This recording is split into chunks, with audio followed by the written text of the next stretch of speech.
दिनैनि सिनि बा खाना स्कुल हाबैया এবং বন্য টংসিনা তখনও মাঝের মধ্যে ফাইনাই না সারা জীবন দিনের জীবন সংসার जों बिनद्रेगा जों नट अमय बिनद्रेगा जों कालाय बिनद्रेगा अनेक गियान शिक्षा जों सोलोंना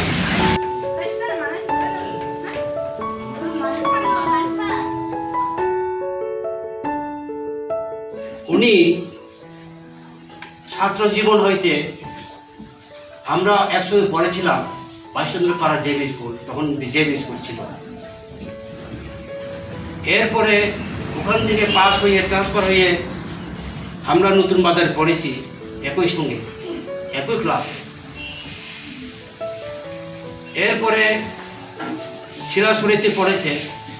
শিলাশরীর পরে উনি অনেক জায়গায় মা বাবার গার্ডিয়ানের কিছু টাকা পয়সা প্রবলেম আছে, সেই জন্য অন্যান্য বাড়িতে ত্রিপুরা বাড়ি, মগ বাড়ি, চাকমা বাড়ি থেকে থেকে তিনি পড়াশোনা করতেন। একদিকে প্রাইভেট টিউশন করতেন, আরেকদিকে স্কুলে পড়াশোনা করতেন। এইভাবে ছাত্র জীবনটা কালটিপার হয়েছে উনার। যা এরপরে কোনোরকম সরকারি চাকরি পেয়েছে কেবিটি হিসেবে। এরপরে প্রথমে তিনি চাকরি জয়েন দেওয়ার পরে তিনি ওই নতুন বাজার ব্রহ্মুড়াছড়া বাইগনছড়া এইদিকে ফার্স্ট পোস্টিং উনার হয়েছে। এরপরে কয়েক বছর পরে তিনি জীবন ছত্রপাড়া জেবি স্কুল, এখন অবশ্য সিনিয়র বেসিক স্কুল, তখন জেবি স্কুল ছিল, ওখানেই তিনি জয়েন করেছে। ছাত্রছাত্রীকে বেশ শিক্ষাদান দিয়েছে দেশের সেবক হিসেবে। তো জীবন ছত্রপাড়া কর্মশালায় মাত্র ট্রান্সফার নীতি আছে, সেটা অবশ্যই একটা জায়গা কিন্তু থাকতে পায়নি।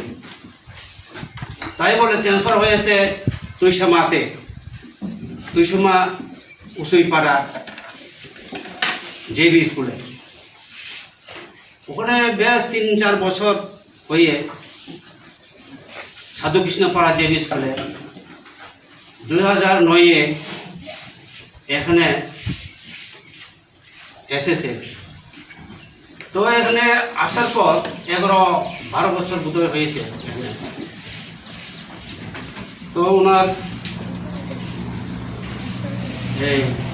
2021 31 মার্চ পর্যন্ত এই সাধুকৃষ্ণপাড়া জেবি স্কুলে তার চাকরি জীবন কেটেছে। যে উনি ছাত্রছাত্রীদেরকে যেভাবে মানে কন্ট্রোল রেখেছে বা শিক্ষাদান দিয়েছে, উনি যেখানে যায় তুইসামা, বাইগনছড়া, জীবনছড়া, ওনার অবদান রয়ে গেছে। কিসের অবদান? ছাত্রছাত্রীকে জ্ঞান দিয়েছে, বুদ্ধি দিয়েছে, ছাত্রছাত্রীদেরকে শিক্ষাদান দিয়েছে, বা সেই ছাত্রছাত্রী ভবিষ্যতে তিনি মিনিস্টার হবেন, তিনি দেশের সেবক হবেন, তিনি জনকল্যাণার্থে কাজ করবেন, তাদের অদূর ভবিষ্যৎ চিন্তা করে তিনি শিক্ষা দিয়ে আসছে। তাই তিনি অত্যন্ত মহতি দিন বলা যায়। আর একদিক চিন্তা করলে অত্যন্ত দুঃখজনকও বলতে পারে, কারণ উনি দুঃখ করবেন, কারণ এত বছর থেকে আসছে, তার চাকরি জীবন এখানেই শেষ, সাধুকৃষ্ণপাড়া জেবি স্কুলে। আমরা সবাই একদিকে দুঃখিত, একদিকে আনন্দিত।